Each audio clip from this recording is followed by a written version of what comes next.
Zagrebačka burza dodijelila je svoje nagrade. Dionica godine 6. put za redom je dionica Valama Rivijere.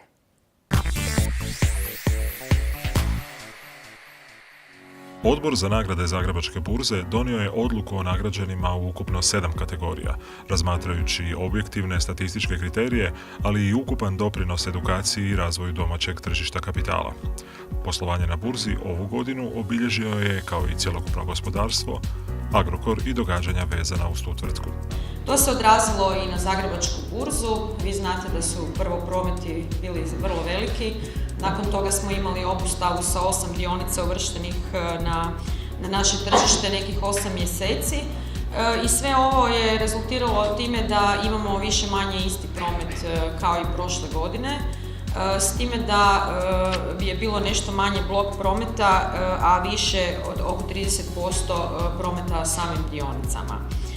Trenutno je Crobex Total Return pa Crobex Plus su svi u nekom range minusa u odnosu na početak godine od nekih 7%, iako su se djelomično i oporavili, a ono što veseli je da neki naši sektorski indeksi usprkos tom okruženju bilježe rast.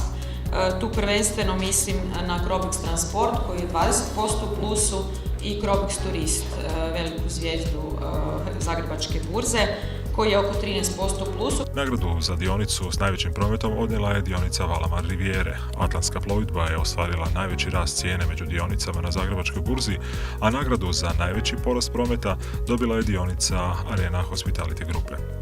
Član godine ponovno su Intercapital vrijednosni papiri, a nagrada za izuzetan doprinos razvoju tržišta kapitala pripala je Hrvatskom Telekomu, koji ove godine obilježava 10 godina inicijalne javne ponude.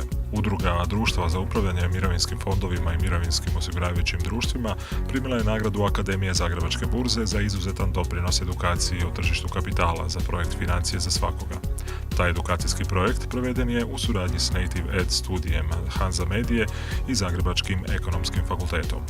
Dionica godine 6. put za redom je dionica Valama Rivijere. Masu plaća povećali smo za 11%. PDV-a smo više platili 30%, nismo dobili nikakvu nagradu za to. Market cap nam je skočio za 30%. Zadnje 3 godine našim dioničarima, ako ne uključimo dividendu, isporučujemo povrate od preko 30%.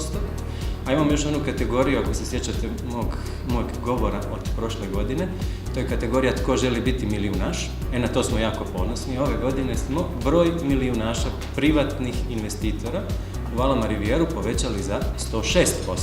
Namjesto 65, ove godine ih je 134. I meni je to zaista drago da je tim iz Valama Rivijere uspio i na taj način doprinijeti razvoju domaćeg tržišta kapitala.